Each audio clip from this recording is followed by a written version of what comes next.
Oh, you're rolling? Mm-hmm. Okay. So the first thing we usually do on the show is I do a little improv word game that serves a double purpose of warming up our voice boxes and also helps me sync the audio when we're all done here. All right. So as the guest, you'll start. So you're going to say a word, and then I'm going to say a word, and then we're going to go back and forth, and the goal is to form a complete sentence together. Mm-hmm. So whenever you're ready, we'll get started on that. Yeah, I'm ready. Monkey. Ball. Tennis. Players. Chess. Okay, it's not word association. It's like we're trying to make a sentence. Oh, okay, right. Yeah, so we're a little. Okay, so let's start over. Okay. This is all going in, by the way. Yeah. Fantastic. Mr. Fox is my go-to film for Fox themed antics. All right. Yeah, that's good enough. We're ready. All right. Welcome everyone to Wizard Hang. I am your host, Chris Bauzo, and I am joined by my good friend, Paul Hikari.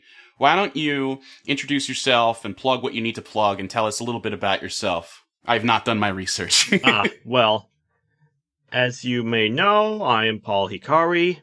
I'm a Los Angeles-based voice actor, and, well, I also do screenwriting and occasionally video editing. So, basically a little bit of everything. I'm most known for YouTube videos, video games, audio dramas, even a few audiobooks and commercials here and there. Okay. People tend to come to me for, sort of, how should we say, penchant for screaming. Also, warm, powerful, dynamic vocal range, but yeah, that's also there. Anyway, the main thing I've got going for me on YouTube is this channel called Etra-chan Saw It. It's a variety channel where a bunch of manga dubs, and let me link it right here. Okay. For you, Chris. Yeah. That's me as all the main male characters in there. Mm-hmm. No female characters in there? Oh, there are plenty of female characters, but somebody else does them. Okay, so they got someone else for that. I got you. Etra-chan saw it. I'm Tachibana, an office worker working in the middle of the city. I always had a big appetite and loved eating more than anything. I used to exercise a lot when I was a student, so my big appetite wasn't a problem. But I never thought I'd suffer from gout. Pay attention to your uric acid level, everyone. Oh wow. Okay, so you got a lot. You got a lot here. So you're in like a good chunk of these then. Uh-huh. What's like your favorite one that you've done? Or like what do you think is like a good example of like some of your best work? That would probably be on Garten of Banban. Oh yeah. I heard you on that. Yeah, as Sheriff Toadster. That's my biggest role so far. The part we need should be in the administration room, within the ventilation corridors. But it looks like the door's locked. Oh, what? What's happening? You stay in there and don't move. I'll figure out a way to get the door open. And I'm kind of hoping for, well, more of that. Before I got into Garten of Banban, I played in another Euphoric Brothers game, back when they were still much smaller. I believe it was called Introvert, a teenage simulator, and I think I was the principal in that game. Ah, finally, our last student, the mute new kid. We were about to start. Take a seat. Wow, so you got a lot of accolades then. A lot of stuff under your belt. Mm-hmm. Yeah. I mean, it's pretty extensive. I've got my resume right here. Yeah, okay. I mean, my website right there. Gotcha. And there's something coming tomorrow, I believe, which I'm also in. So it'll be out well after, by the time this comes out, it'll be out for at least a few weeks or months. Yeah, probably. It's called Straw Bunny and Friends. The pilot episode's coming out tomorrow. May 31st, 2026. Yeah. Okay, so if you pick up the red card with your left hand, you move 5 spaces forward. But if you pick it up with your right hand, you move back 2.5 spaces? I'll try to remember that. Oh, well, I did forget to mention one more thing. If you pick up the red card and your personal favorite color is also red, you roll the dice and move back 4 spaces, then forward 5.5 spaces. Again with the half spaces. So, like, what are you all about? Like, what do you like to do outside of voice acting? Let's see. Long walks, writing stuff, singing. Oh, you're a singer. Yeah. Damn, I wish you had told me you were a singer. I would have maybe given you a singing role in the musical we were in together. Yeah. I'm not Broadway level, that's for sure. Yeah. But I'm decent. I mean, decent is good enough for me. Okay. What's like your go-to song? Like if you're like out of karaoke or something, what do you like to sing? Pretty much anything that comes to mind. Although, one of my favorite songs to do is probably be Friend Like Me from Aladdin. Oh, that's a good song. Yeah. You know, my go-to is, what's it called? You know, Smooth by Santana. It's a bit low for my range, but what I like to do is I'll do it an octave higher. Yeah, so, as for long walks, I actually took one this morning. No, I love a nice walk. Really like clear your head and Yep. get your steps in. No, it's like what you need. It's what the body craves. Have you ever tried Pretty much. Have you ever tried doing a walk barefoot? Not recently. Although I used to have barefoot shoes, those wore out in less than a year. That sounds about right. And so recently I started picking up. So like I would usually do like a 3-mile walk. About halfway through the walk, I just like one day I just felt the primal urge to take my shoes and socks off and just start walking in the grass, like next to the sidewalk. Mm-hmm. And it just felt so good. Like something about it, like it just tickled some primal itch in my lizard brain. You know the old phrase "go touch grass." Yep. Like it's used as an insult, but it's actually fucking amazing advice. Like you need to, like anybody, like you as a human being, you need to connect with nature. Like you need to see some greenery once in a while. It really does wonders for this mental state. I see birds flying around my neighborhood. A lot of crows. Oh wow. You know, a friend of mine's actually based in California. Her name's Nicole. She was actually on the show a long time ago. And she, in front of her house, like, she would just leave out, like breadcrumbs and trinkets and stuff for the crows. And, like, her and her cats would watch them. I see it on her Instagram story from time to time. Mm-hmm. Yeah. What we talked about before we started, there was some cool stuff you were saying about, you were working on a screenplay, and, like, you were working on voice acting, and, like, all this cool stuff. Yeah. The big thing I've got going for is titled King of Blades. It's about this girl who, for the audience listening in right now, it's about this girl who, whose dad is a champion in a gladiatorial virtual reality competition type thing.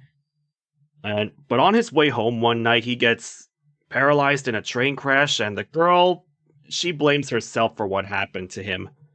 So she goes to enter in her own right and prove her self-worth.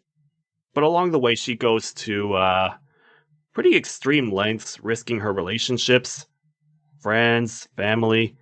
You know, you didn't tell me it was a virtual reality thing. I feel like that adds like another like a sci-fi element to it. Yeah. It's really cool. I kind of have a knack for mashing up genres. Oh yeah. Have you worked on anything in the past that Well, there was this one audio drama called Emperor Pigs, which I wrote an episode for. Okay, so it's like is it like an anthology style thing, or Yeah. is it like a serial? That thing was kind of like a anthology serial thing. This project is a pretty serial project. I actually kind of started working on it, well, back in college, or shortly after I graduated college. Okay, so this has been a long time coming. Uh-huh. I bet it's gonna feel so good when it's like finally like ready for release. I agree. Yeah. And it's actually won quite a few, Screenplay Awards. Oh, snap. Mm-hmm. No, that's awesome. It's been a semifinalist, a quarterfinalist, a finalist, and more than I can count, and it's even won a few. That's sick. And I've been pitching it to executives as well as both a movie and a screenplay, and so far, 6 people have it on file. Oh, so that's why you're in California. You're like networking and like rubbing elbows with people. Like that's, you mentioned earlier, like before we started that you were from Virginia. So like, what do you, like the differences? Like, what do you think is like if you had to compare and contrast, like how's life in California treating you? I'd say California, it's a bit more laid back than Virginia. The weather's hotter and drier. Yeah. Things are more expensive, but I don't know. The people are a bit more lively. Mm-hmm. There's a lot more to do here. Yeah, I can imagine. There's a lot more varied food here as well. Yeah, I mean, that's true of any like big metropolitan area. Mm-hmm. I mean, I'm not in the city. I'm in a small suburb. Okay, yeah, but you're like near it. Uh-huh. I'm from New York originally.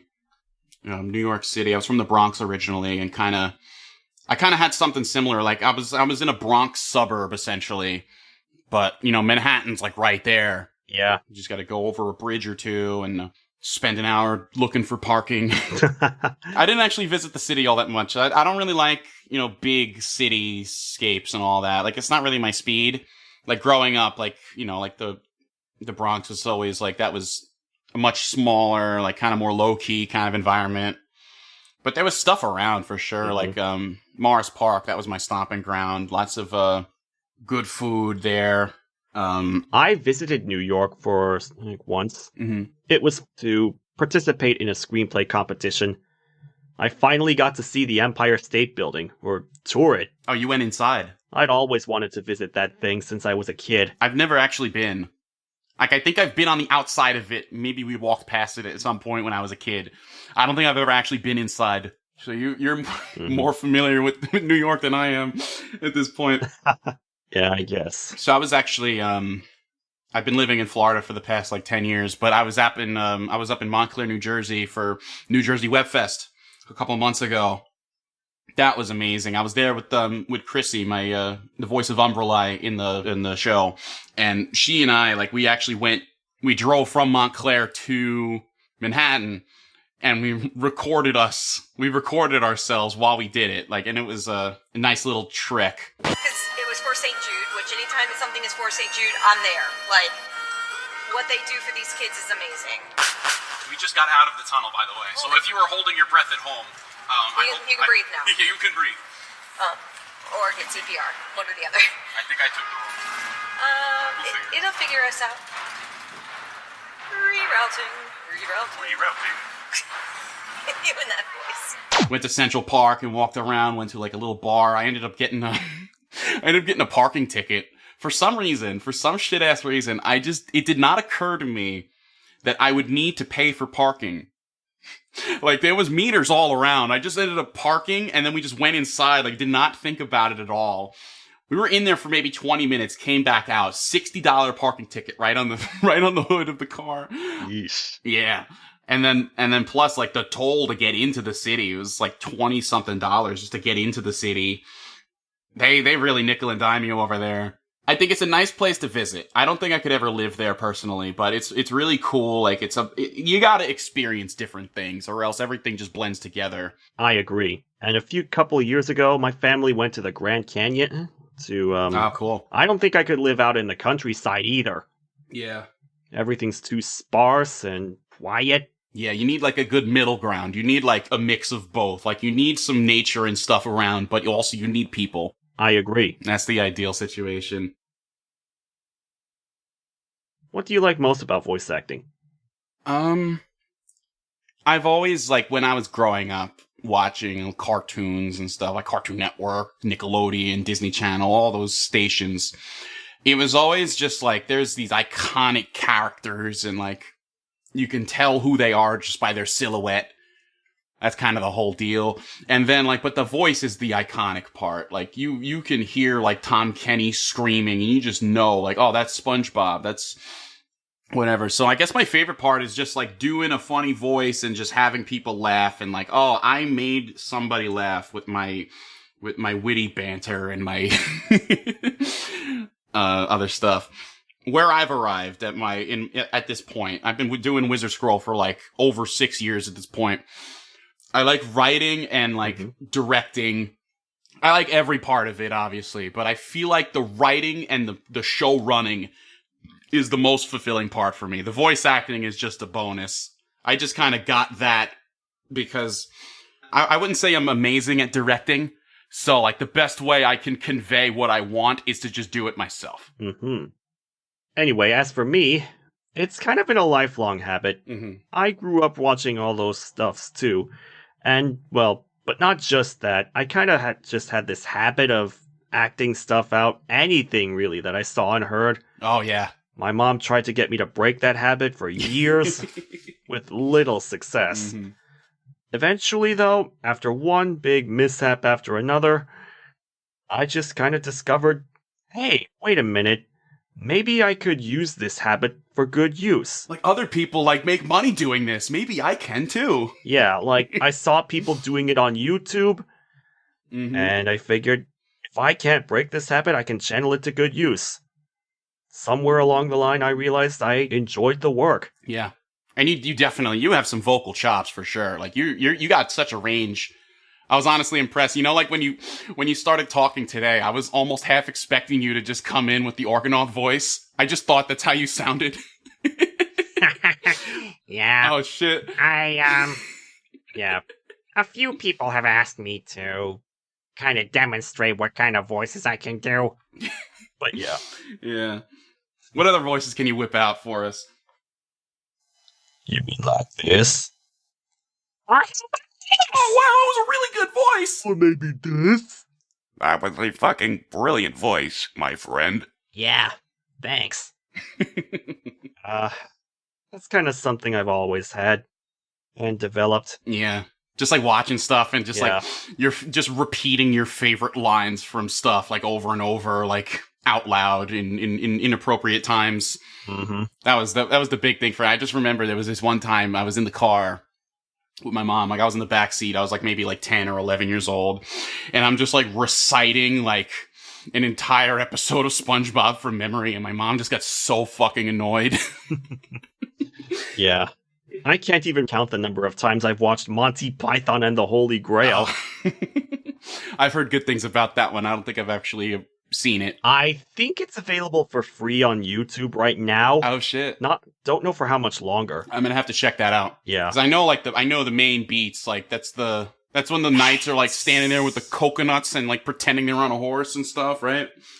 Yeah. Okay, so that's okay. Apparently, originally they wanted to use hobby horses, but they didn't have the budget. No, that's great. So they just did that instead. Oh man, you just reminded me. Back when I was in high school, I used to, for a very brief time, my friends and I would like record, just skits, and like we kind of were trying to do that for a little bit. But then, like, I didn't know how to edit, so we just have all these raw recordings that I never really did anything with. So they've been just sitting in the vault for 11 years plus at this point. Yeah. But, like, we had fun doing that. Like, there was one time, like, when I was in high school, there was a digital video production class.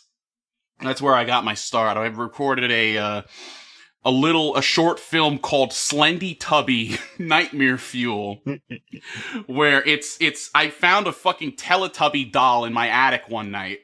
And so I was like, oh man, I can make a horror film with this. So it's just me running around the school. My partner Kyle, like during this was just, he was having none of it. He was so fucking pissed, but we ended up with 100 in the class. So he was behind the camera filming it. I kind of wrote and directed and recorded all the nonsense and made a fool of myself in front of the entire school. But my teacher fucking loved the final result. I think it's still on my YouTube channel. It's the oldest video that I still have public on there. Uh-huh. And it's the only kind of thing that actually like came out during that time, during those high school years where I tried to become, like a big YouTube guy. It's the only thing I really actually produced that was of any quality. Just because it was for a grade, so I kind of had to do it. Yep. And also we had access to like the school computers, and I think it was like Final Cut Pro or something on a Mac. That's the only time I really used a Mac for anything. I'm more of a Windows guy. Mm-hmm. What about you? What kind of computer are you rocking? I'm using Windows too. Oh, nice. Although I've heard good things about Linux recently. Yeah. I haven't used that. Yeah. I've pretty much only used a Mac for when visiting people when I was a kid, Mm-hmm. for play dates, or, well, I ended up taking a video editing class in college, and that was pretty much the only experience I had with Final Cut Pro as well. Yeah. Yeah, the final project for that class was to make a recut movie trailer. I ended up going with The Lord of the Rings, basically reframing it as Gandalf and co. trying to throw a party for Bilbo, but things just going comically wrong. The orcs show up and start fucking shit up, and Well, it's more like Gandalf is surrounded by idiots. oh shit. Did you like dub it over, or was this like you're just using clips from the movie? Just using clips from the movie. Oh, do you have that? Is that out anywhere that I could see that? I'd love to see that. It's on my YouTube channel. Let me see. It's pretty old. Yeah. Roll the clip. Yeah, so he couldn't find the clip. Huh, it's not here. But I do have something else I did in college. It was called the 10-step process. I played a studio executive, and this was I actually animated a bit of, well, with stick figures. That's still animating. It's more animating than I've ever done. Yeah. Aside from fucking Flipnote Studio on the DSi. Yeah, I mean, I never really got that into animating myself. Right. But You got other people for mean, that. I pretty much have King of Animation in mind for King of Blades. Mm-hmm. Though, to be honest, I don't really have any genres in mind when I write. I just write whatever I feel like going for a premise for. Yeah, that's how you gotta do it.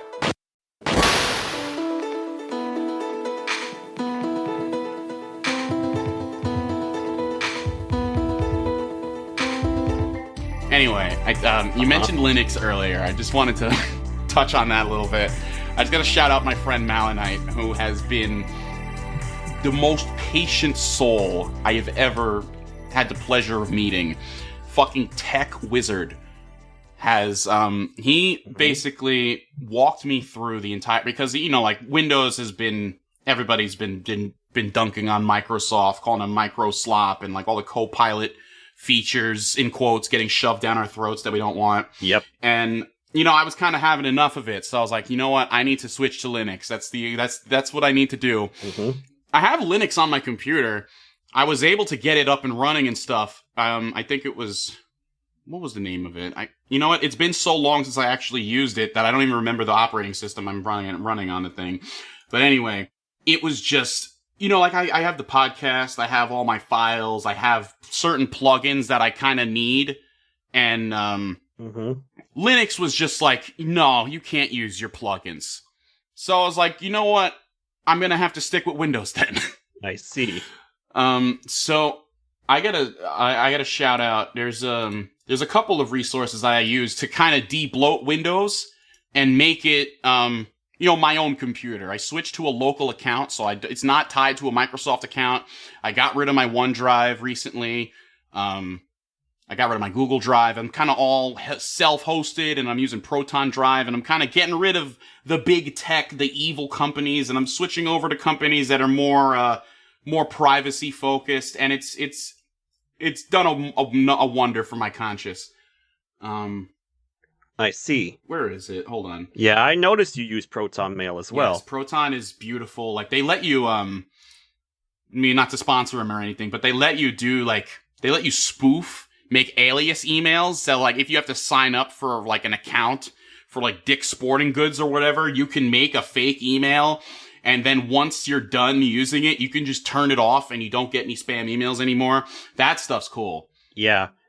They also do free VPNs. Yes. It's a VPN. Sometimes I use it. There's a password manager that I use religiously. Yeah, the storage. I actually signed up for 1 terabyte of storage. A couple months into like me having it, they just like emailed me, "Hey, we're giving you a free another terabyte." So now I have 2 terabytes of storage. Okay, I found this. Okay. I found the link I was looking for. There's this guy called Chris Titus, where he basically made a Windows tool that just gets rid of all the shit that you don't want. And debloat, get rid of all of the bloatware, the AI stuff. I uninstalled Copilot from my computer. And then there's another software called Windhawk that I highly recommend.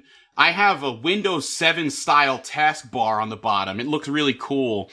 Uh-huh. And it just you can personalize the computer. And I'm going to send you these links. I don't know if and the Linux thing is called Zorin. That's the OS I used. Noted. I have dual boot on my computer, but like I haven't actually booted into Zorin in many months. Okay. Because I just have no use for it. But as far as Linux distros go, it's the one that I found that's the most similar to Windows. Okay. It's just the lack of the plugin support and then a few other things just kind of made it the barrier to entry was just still a little too high.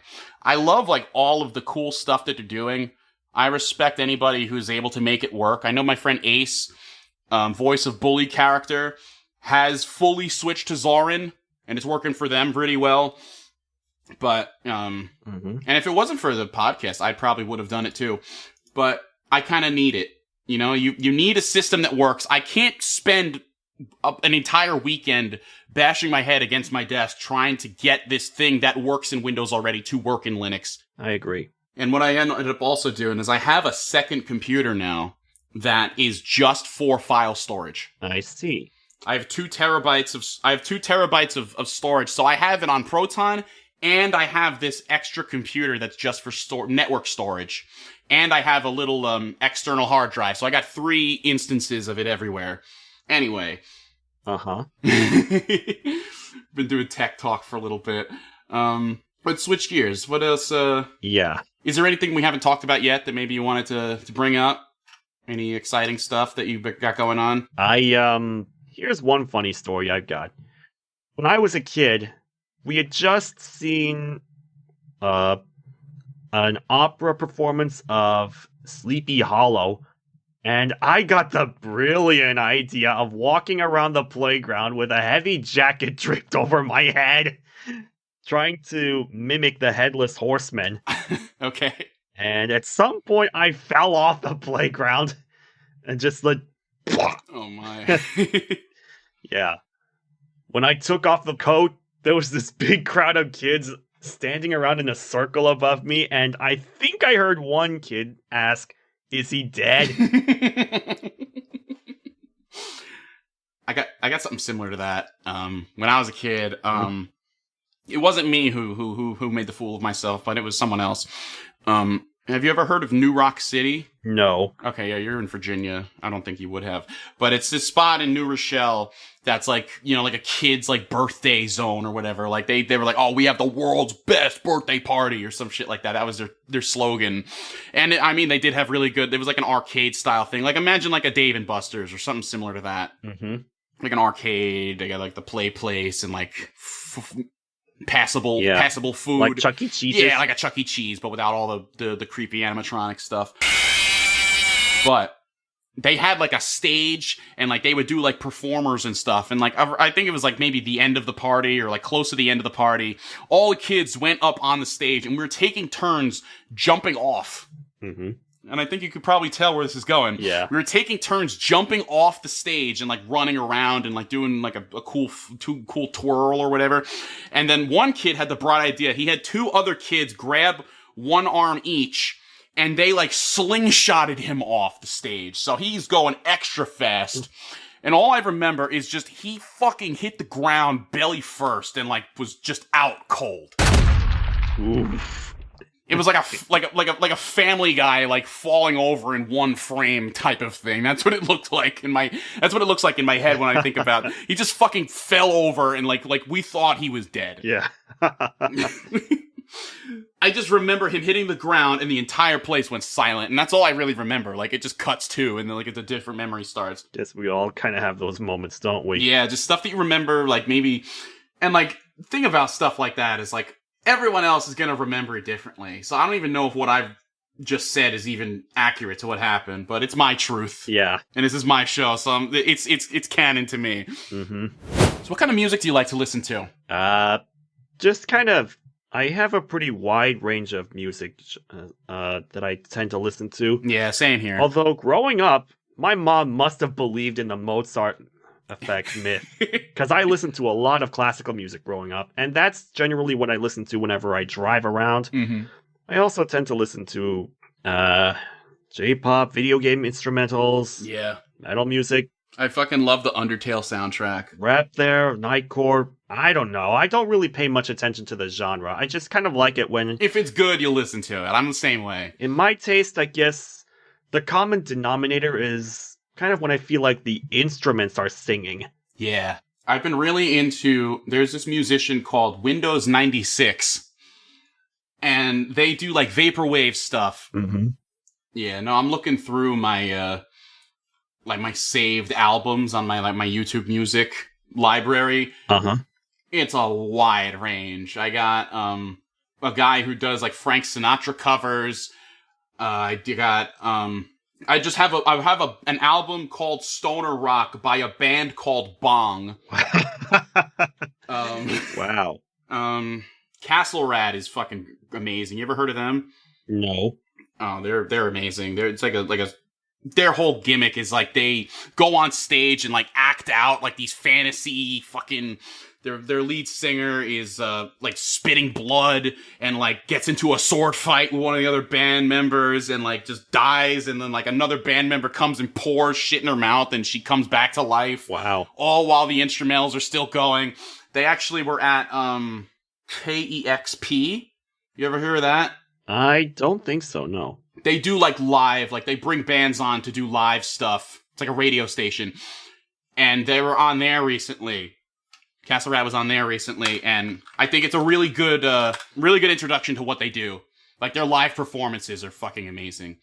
Mm-hmm. I'm gonna send it to you. I don't know if I can play it on the show, but I'll send it to you for your own personal reference. All right. Castle Rat's great. And also, I'm looking through here. There's this band called Golems of the Red Planet that my friend Allison, who's one of the cheerleaders in the podcast, Allison's dad is like the guy running this band. So big shout out to Golems of the Red Planet. Mm-hmm. Allison's dad, they're like surf rock, but also like they're on Mars or something. I don't know what their deal is, but it's really nice to have. I'm gonna send you this link too. All right. This is a good, really good album. It just came out recently. Okay.